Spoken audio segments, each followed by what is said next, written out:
Bonjour, bienvenue dans cette vidéo. Dans cette vidéo, aujourd'hui, je voulais déconstruire les liens qu'on fait souvent entre souffrir et réussir. En effet, on est dans une société judéo-chrétienne, dans une société qui, quelque part, même si je ne suis pas toujours d'accord avec cette analyse d'ailleurs, a une vision assez romantique de la souffrance et dans laquelle on met souvent un lien de causalité entre le fait de souffrir, le fait de réussir, ou de pouvoir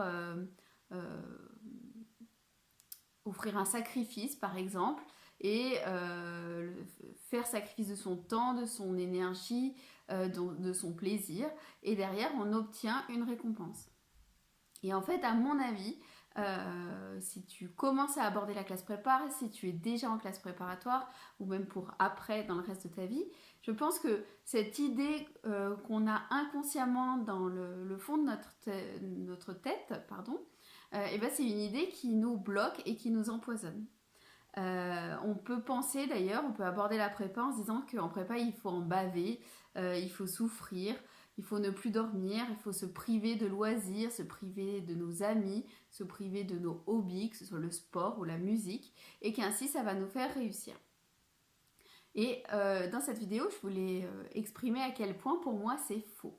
C'est-à-dire que on est en train de mettre une égalité entre souffrir et faire un effort, et travailler, et se donner les moyens d'y parvenir.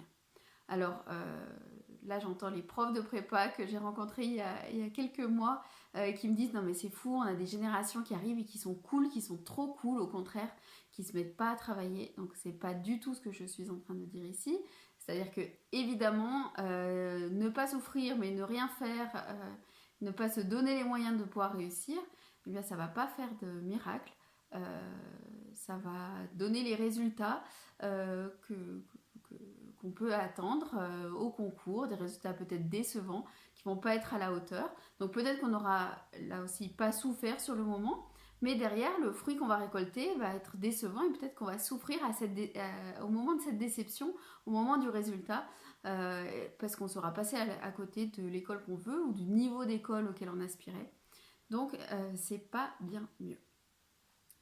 Donc pour moi, le plaisir qu'on imagine souvent mentalement comme étant le farniente, comme étant rien faire, comme étant l'absence d'effort, et à l'inverse la souffrance qu'on assimile souvent à l'effort, pour moi c'est des choses qu'il va falloir essayer de déconstruire mentalement si tu repères que c'est en train de te bloquer, c'est-à-dire de réécrire dans ton disque dur ce que ça veut dire travailler, ce que ça veut dire faire un effort, et ce que ça veut dire se faire plaisir aussi.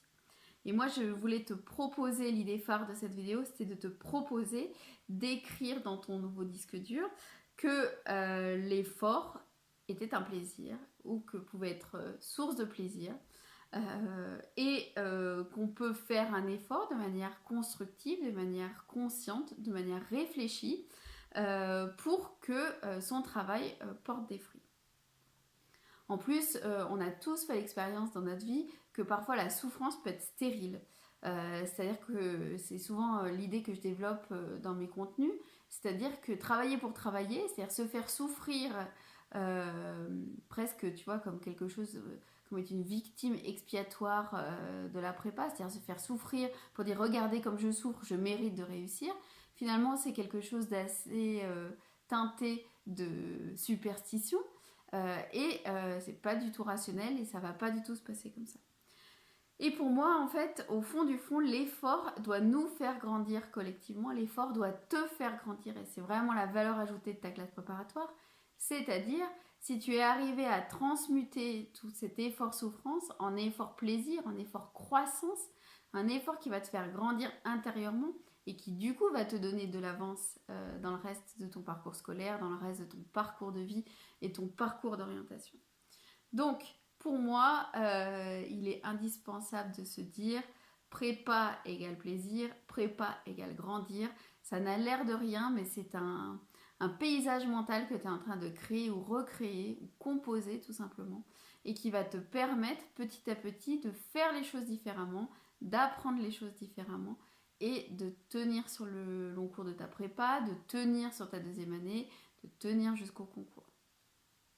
Voilà, c'était aussi ma croyance personnelle à moi, profondément, que j'ai mis du temps un peu à décortiquer, justement, à conscientiser. Dans le plaisir, on peut trouver beaucoup de richesse, on peut trouver un grand moteur de motivation, on peut trouver de l'énergie à revendre, on peut trouver de l'excellence. Et ça serait dommage que l'on s'en prive et que tu t'en prives.